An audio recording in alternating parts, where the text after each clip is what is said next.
भिवंडी की राजनीति में कई नेताओं ने जो मलाई काटी है उसमें कुछ नेता बम्बई के भी हैं। सॉरी, आजकल मराठी बोलना पड़ रहा है, नहीं तो मार पड़ती है। मुंबई के भी हैं। तो जय हिंद साथियों, आई बात करते हैं राजनीति की।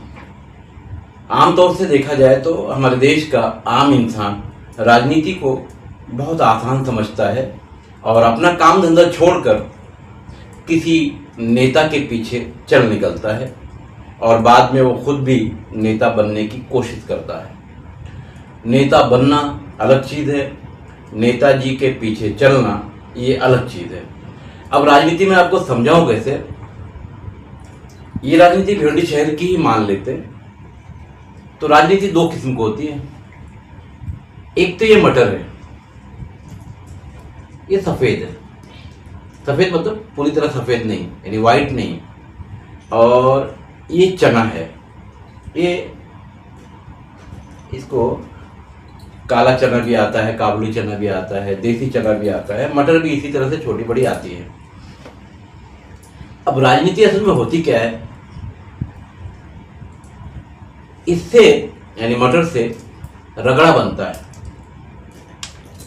आपने भी खाया होगा अपनी लाइफ में या खाते होंगे कंटिन्यू। बहुत से लोगों को बहुत अच्छा लगता है, मगर इसको खाने के बाद अगर आप पानी पी लेते हैं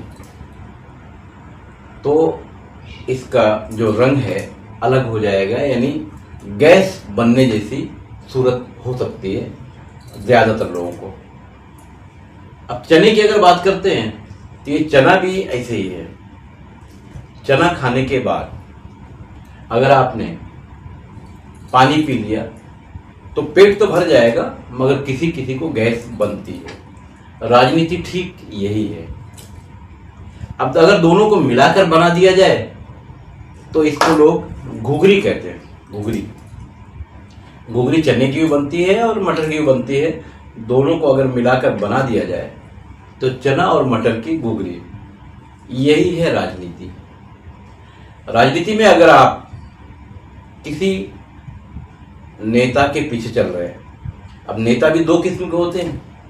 एक तो राजनेता जो सत्ता में बैठे होते हैं और एक सत्ता के बाहर होते हैं। तो ये नेताजी और वो राजनेता जी।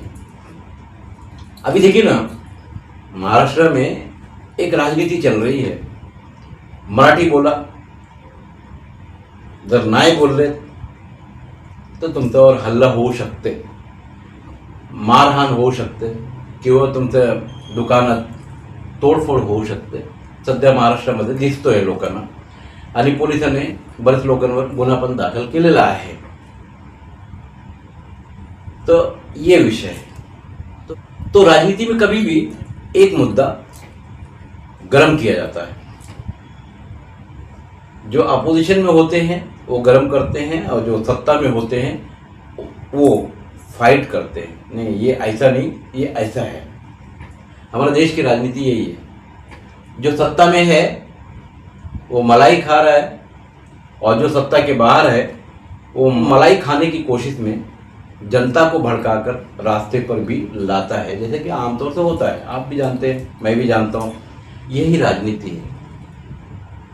ये जो रगड़ा है, भिवंडी शहर के नेताओं ने, यानी इस मटर को, मटर समझ लीजिए भिवंडी है, नेताओं ने इसको इतना रगड़ दिया है कि अभी समझ में नहीं आ रहा है कि ये भीमड़ी है कि भिवंडी है, समझ के बाहर है।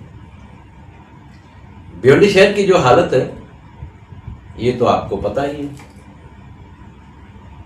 अब राजनीति यानी राज करने की नीति कैसे चलती है हमारे देश में। और महाराष्ट्र की बात कर रहे हैं तो सभी पार्टियों में दो दो ग्रुप है। चना भी है, मटर भी है। ये पहले एक रहते हैं और घुघरी बनाते हैं, बाद में इसमें आपस में मतभेद हो जाता है तो ये दोनों अलग अलग हो जाते हैं। तो अब ये राजनीति आगे कैसे चलती है, उसमें एक विकास की तरफ चलता है और एक विनाश की तरफ चलता है।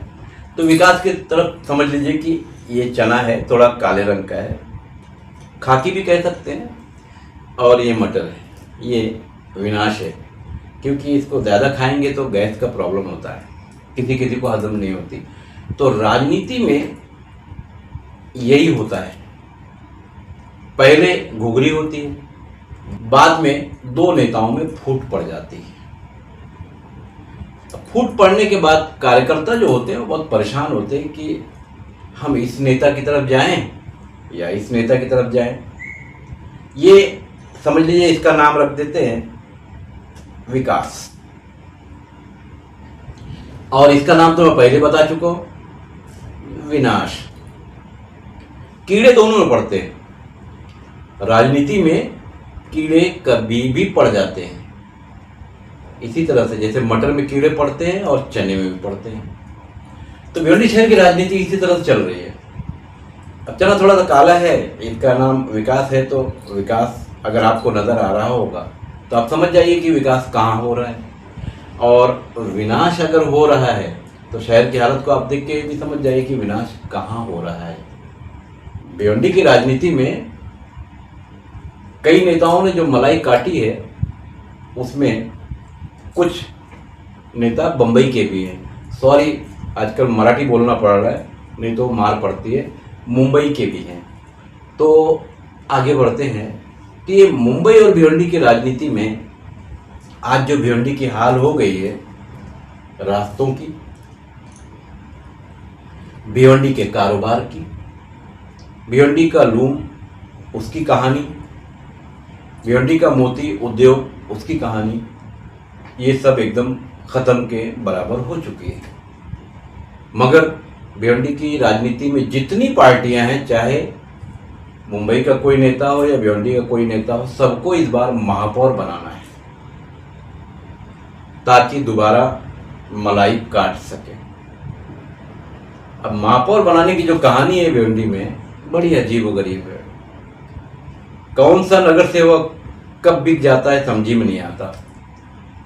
तो मैं बात कर रहा था विकास और विनाश की। विकास वाले नेता के साथ जो लोग चल रहे थे, जय जयकार कर रहे थे, और विनाश वाले नेता के साथ जो चल रहे थे, अभी फिर दोनों मिला के ना घुघरी बन गई है। अब पीछे बेचारे कार्यकर्ता परेशान है कि हम तो इस नेता की जय जयकार करते थे, हम तो इस नेता की जय जयकार करते थे, और ये फिर घुघरी बन गई, तो अब जय जयकार किसकी करें। तो भिवंडी शहर के कार्यकर्ता साल के 12 महीने राज करने वाले नेताओं के चक्कर में और सत्ता में पहुंचने वाले, उम्मीद रखने वाले नेताओं के चक्कर में परेशान है। घन चक्कर हो गई, समझी में नहीं आ रहा है। और नेता समझ रहे कि हमारे साथ हैं, ये नेता समझ रहे कि हमारे साथ है। बैनर दोनों के लगते हैं, एक पक्ष इधर दूसरा इधर। बहरहाल भिवंडी शहर की जनता, भिवंडी शहर के मतदाता, उनसे मेरी एक रिक्वेस्ट है, आपने भिवंडी शहर में महापौर बनाने का जो ये चक्र है देखा ही है, याद भी होगा। कई पार्टियों को आपने आजमाया भी, मगर आपके लिए कोई खरा उतरा नहीं। खरा उतरा नहीं का मतलब ढाबे में खाना खिलाया वो वाली बात नहीं कह रहा हूँ। भिवंडी शहर के विकास पर कोई खरा उतरा नहीं। अगर आपकी नज़र में कोई खरा उतरा है तो ये चना काला है। महापौर बनाइए, नगर सेवक बनाइए, सोच समझ कर बनाइए। ये शहर आपका है। और मराठी सीखने का प्रयास कीजिए। अगर नहीं आती है तो मुझे फ़ोन कीजिए, मैं आपको बताऊंगा मराठी कैसे सीखना, कहाँ सीखना। वीडियो कैसी लगी, अगर आपको कुछ समझ में आया हो तो मुझे कमेंट करके ज़रूर बताइएगा। मैं खान फ़खर आलम, और मेरा चैनल है यूट्यूब पर भारत शक्ति समाचार। सब्सक्राइब ज़रूर कर लीजिएगा, अपने दोस्तों में ये वीडियो शेयर ज़रूर कीजिएगा। और आपकी राय क्या है इस वीडियो पर कमेंट ज़रूर कीजिएगा। ख़ास बात, ये वीडियो आप कहाँ से देख रहे हैं वो शहर ज़रूर बताइएगा कमेंट करके। धन्यवाद।